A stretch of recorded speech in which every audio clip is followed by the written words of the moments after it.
My child, I have been watching you brace for a grip that is not coming.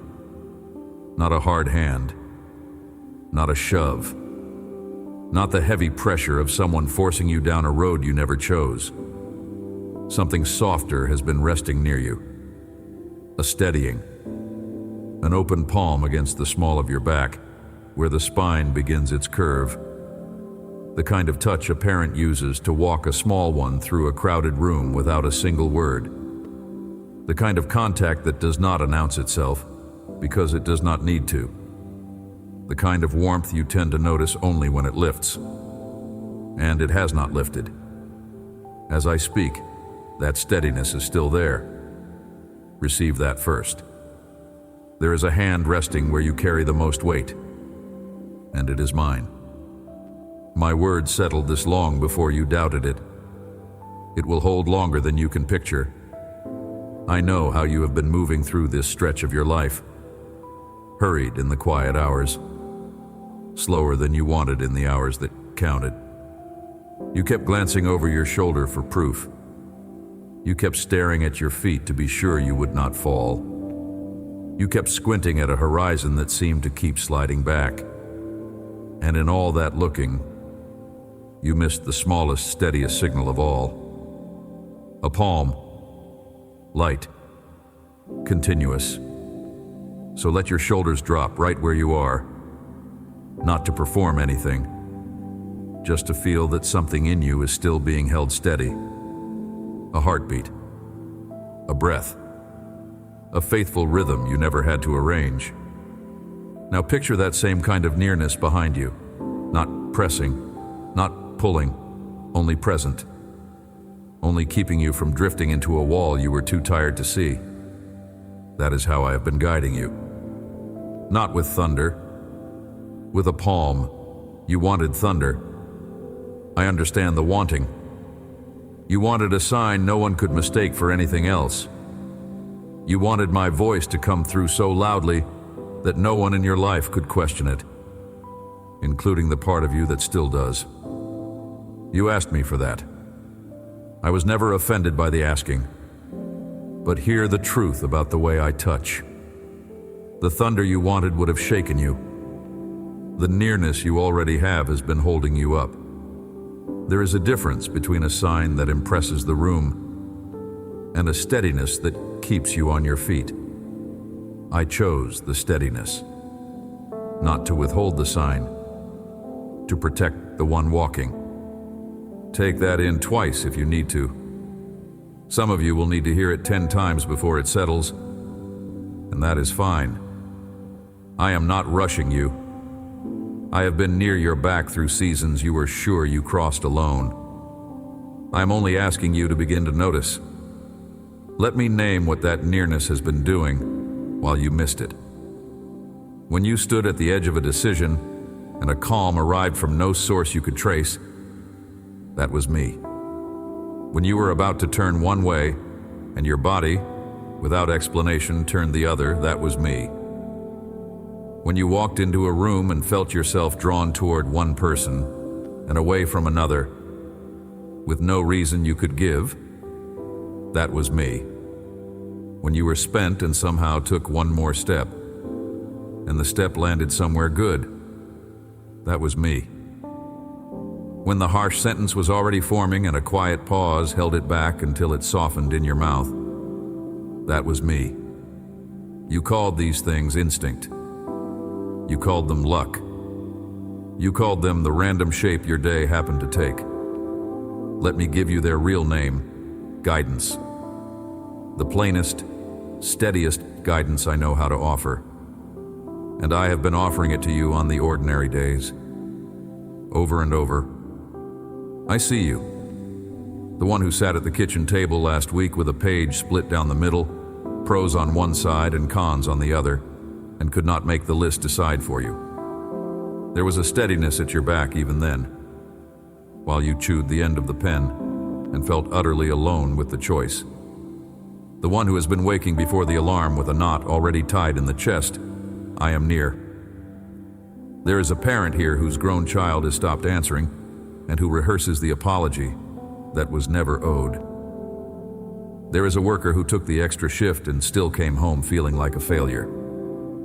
The friend who used to ask how the waiting was going has gone quiet, and the silence stung more than the question ever did. Your prayer has gotten shorter. Some days it is only a name said into the dark. None of this is hidden from me, not one frame of it. And here is what you have not let yourself believe.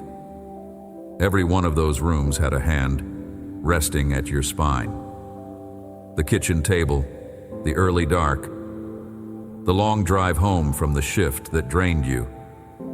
You felt alone because the touch was quiet, and you had been taught that quiet meant absence. It never did.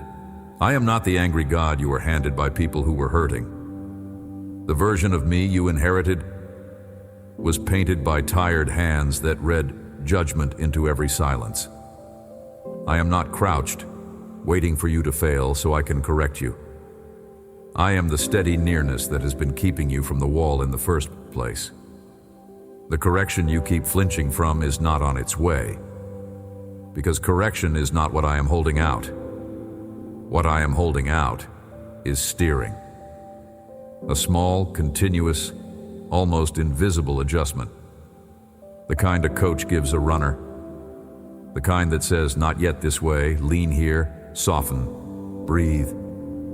Some of you have braced your whole life for a heavy grip. So when a light touch came, you could not read it. You thought it was nothing.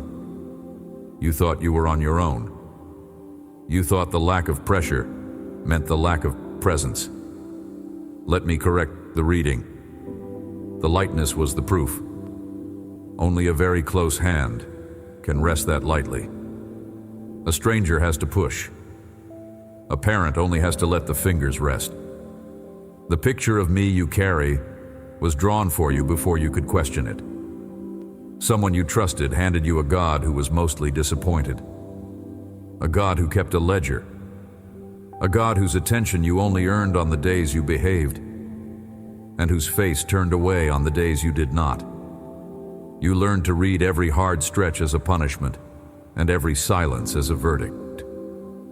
So you have spent years trying to manage a relationship with a God who never existed. Measuring, performing, apologizing for being tired. Set that picture down. It was never me. My word does not describe a God who waits with crossed arms. It describes a shepherd who leaves the flock to find the one. A father who runs down the road while the son is still far off. Who does not wait for the rehearsed speech. Who is already calling for the robe. That is the disposition behind the hand on your back. Not reluctance. Not a grudge you have to outlast. Nearness, freely given, that ran toward you before you turned around. Hear this plainly, because the lie has been loud. The steadiness at your spine is not conditional on your performance. It did not arrive because you earned a good week, and it does not lift because you stumbled into a bad one. Grace, by its own definition, is not wages. Wages are counted and owed and withheld. A gift is simply placed in the open hand. I placed my nearness on your back as a gift, and a gift cannot be ungiven by the one who keeps doubting it deserves to hold it. Here is something small to do with your body right now. Breathe in slowly through your nose, and let it leave even slower through your mouth. One breath.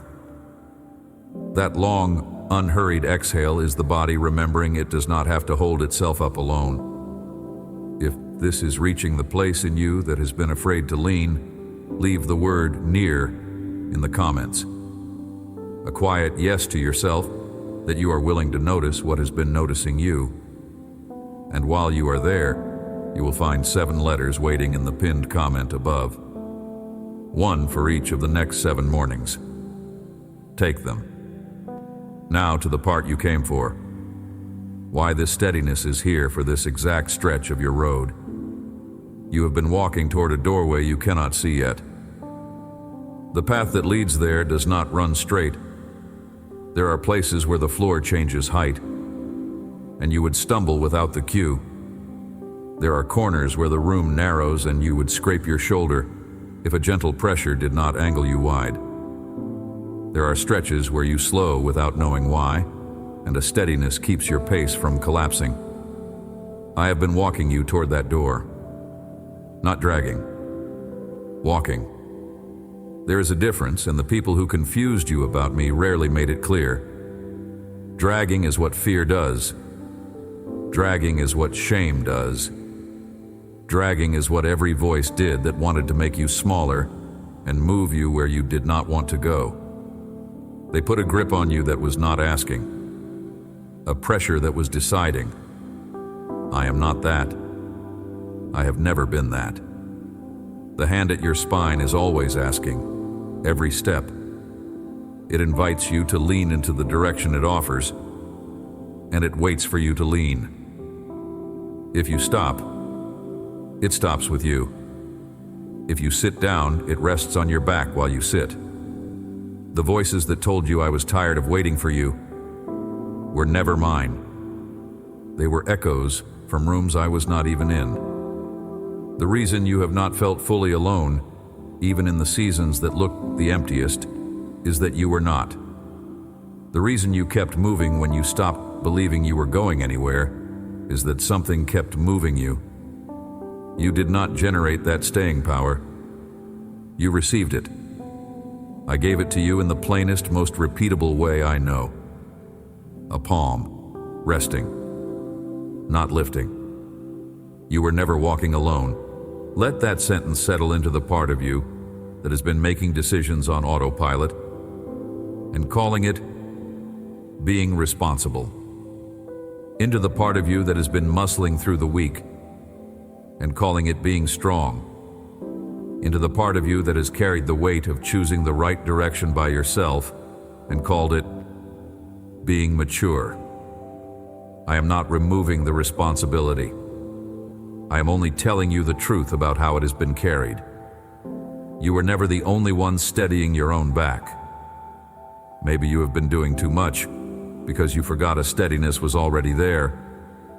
You thought every step had to be authored, every choice drafted 3 times.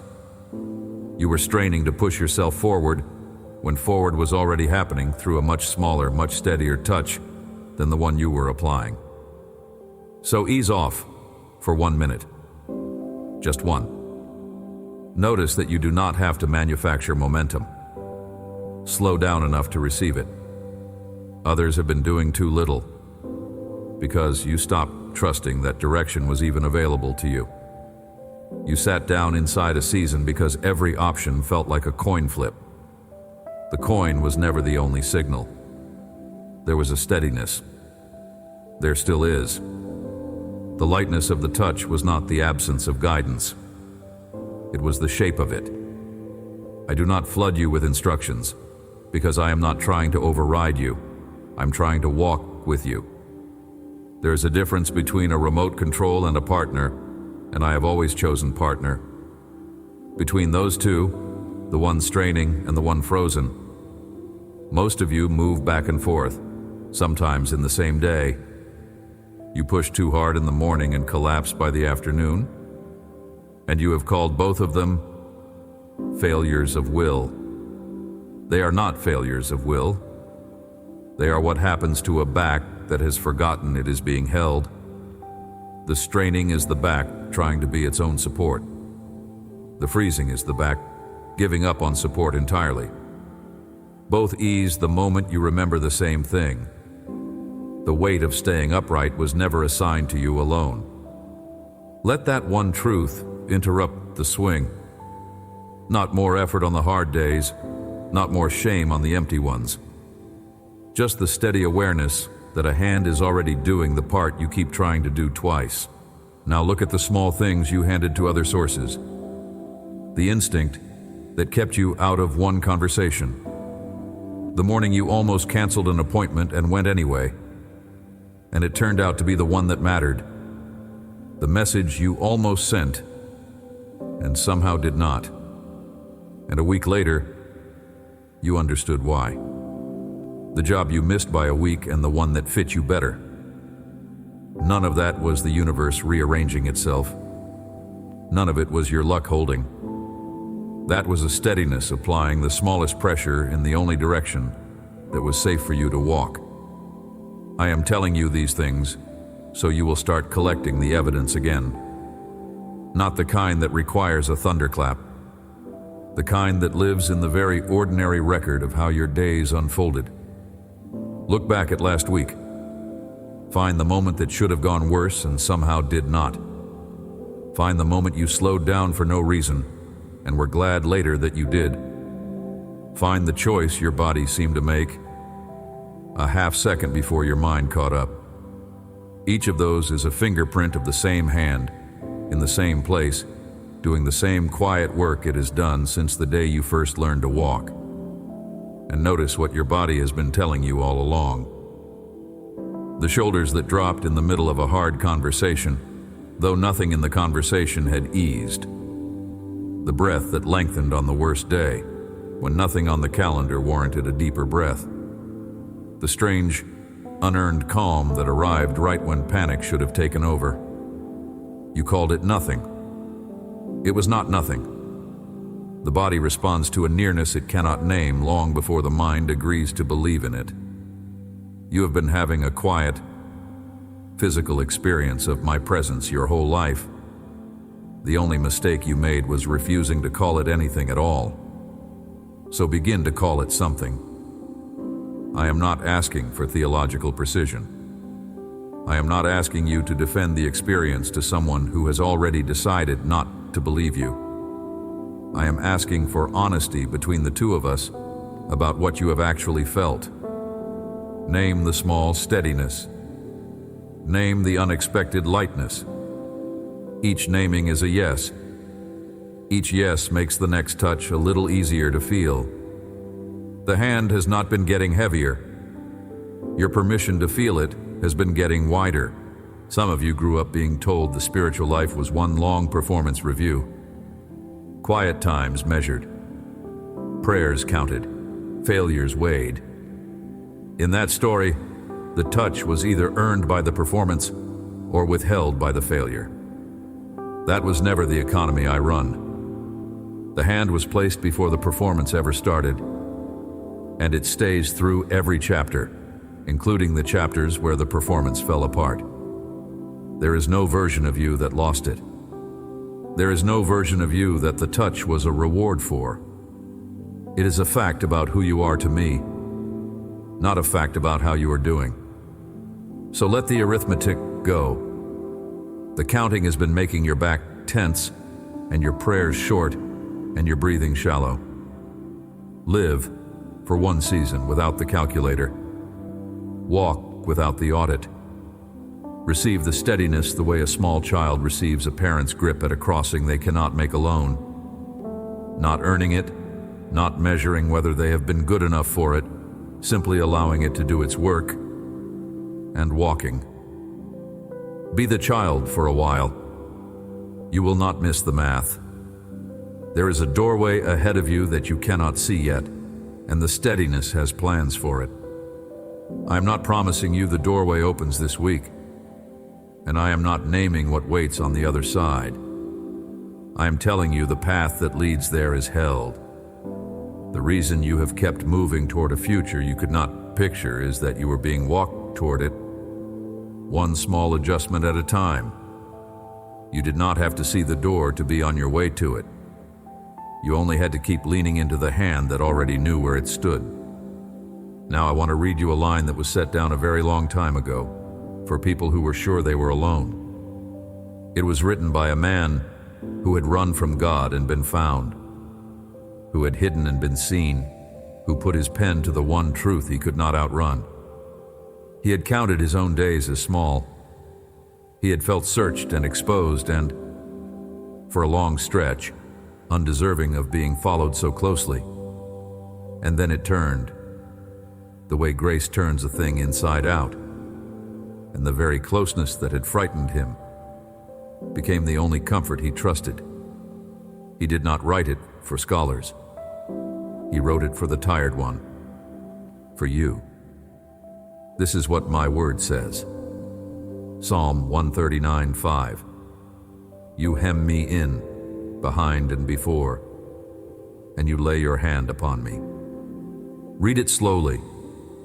Take it apart clause by clause. Behind and before. Notice the order, not only in front of you where the plans wait and the future you keep rehearsing lives. Behind you, where the steadying happens, where you cannot watch your own back, where you have felt most exposed. He hems you in. That is not a cage. That is a parent walking a child through a crossing with a hand on each side so the traffic cannot reach them. And then the last clause, the quiet one. You lay your hand upon me, present tense. Not a memory of a hand, not a hand promised for some better day, a hand that rests now, written into the deepest place where you were knit together. This promise is not new, and it is not yours alone to keep secret. It has steadied frightened people for thousands of years, and it is steady enough to hold you too. Look back at the question underneath everything I have said. Why has this steadiness been on your back through this exact stretch? Here is the answer. Because being hemmed in, behind and before, is not a season I switch on and off. It is the shape of how I have decided to walk with you. What you receive with certainty here is not a date, not a delivery, not a circumstance bending to your timeline. What you receive is this: my presence, behind and before. You are not alone on the road, and you never were. Hear what that promise is and what it is not.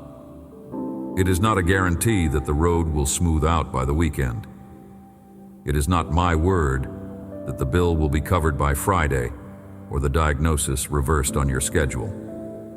I have watched too many tired people be sold that kind of certainty by voices that did not know me, and I have watched their faith crack when the calendar did not obey. So I will not hand you a counterfeit. What I hand you is steadier than an outcome. It is a presence that does not depend on the outcome at all. Peace that holds when the circumstance does not. A pardon already spoken over your worst day. A belonging you did not have to qualify for. Rest for a back that has been bracing since childhood. Those are the things my hand is actually delivering, and they do not arrive and then expire. They are kept. That is the inheritance underneath the touch. Not a windfall you are waiting to verify, but a nearness that has already been verified across every season you tried to cross alone. The steadiness is not the promise of a better circumstance. The steadiness is the better thing itself. So here is something small you can carry into the rest of your week. When you feel yourself bracing, shoulders up, chest narrow, the old fear rising, let your jaw come loose if it has been clenched, and say one quiet line back to me, even under your breath. Your hand is on my back. I am not walking alone. You may not feel different the first time. You may not feel different the 10th. But somewhere around the 30th time, you will notice your shoulders have already dropped before you finish the sentence. That is not a trick of the mind. That is the body finally being told the truth. You do not have to do this perfectly. You do not have to do it on a schedule, or in a certain posture, or with the right words. If all you manage on a hard morning is the single word, near, that is enough. The point is not to perform a ritual well. The point is to keep handing the same tired thought back to the truth until the truth wears a groove deeper than the fear. Old grooves were carved over years. The new one takes a little patience. Be patient with the one learning to lean. That one is you. And one more thing for the one moving so fast that even a steady hand is hard to feel at that pace. I have kept up with you through every speed of every season. But there is a velocity at which subtle pressure simply stops registering. Not because the nearness left, but because the body, at a sprint, goes numb to anything quiet. So slow down, even by a little, even by the smallest margin you can manage today, just enough that the sensitivity comes back. The hand has not been louder in your slow seasons and quieter in your fast ones. It has been the same warmth the whole time. The volume lives in your nervous system, not in mine. Now go forward differently. Not louder, not faster, not with more strain than the day requires. Just with the small, steady awareness that you are not the only force moving you. There is a steadiness at your spine, and it knows the floor and the corners and the rhythm at which your particular life is meant to unfold. You do not have to manage the unfolding by yourself. You only have to keep walking and let the nearness do the quiet work it has always done. For the one still waiting on a louder sign, hear this. The nearness is the louder sign. A booming voice can be sent from across a distance. A steady warmth at your back means the room was never empty. A voice that shouts proves only that I noticed you from far off. A hand that rests proves I never left the room. That is the more extravagant gift, even though it is the quieter one, because it costs me the whole walk beside you instead of a single word thrown from somewhere else. I want that to live deep in you for the rest of your life. And for the one afraid the steadiness will lift the moment you make a real mistake, hear this too. It has already stayed through every mistake you have made. The mistakes did not change the touch. The touch is what changed how you survived them. If a failure could remove my presence, it would have removed it long ago. Your failures were never strong enough. My nearness is what is strong and what is mine, and what I have given you for the whole length of your road. There is a tenderer thing I want to give you, because some of you have started to feel something rise in the chest while these words moved, and you cannot quite say what it is. It is the body finally being told. The back has been waiting a long time to hear that it was not abandoned in the hard rooms. The body keeps the loneliness. It keeps the seasons you walked through with no one beside you. And it has been waiting for someone to come back and explain what was actually happening in those rooms. So, let me explain. You were not left there. You were carried through by a hand you did not yet know how to feel. If something soft is breaking open in you now, let it. That is not weakness. That is recognition. That is the back, at last, setting down what it had been holding while it waited to be told the truth. And to the one so used to being moved by force, that gentleness itself feels like a trick. I know your body learned to flinch before a touch even arrived. I know there were people in your story who used closeness to control you, and you have not been able to separate the two since. I am not them. I will never become them. The hand on your back will not tighten into a grip. It will not grab. It will not punish. If you ever feel the pressure turning into something it is not, what you are feeling is not me. It is an old memory rising up to read a new touch through old fear. Tell that memory the truth. The grip it braces for has already left your life.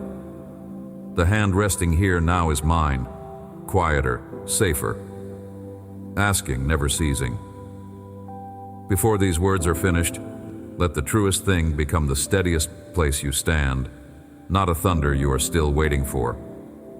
The quiet hand that has been there the entire walk.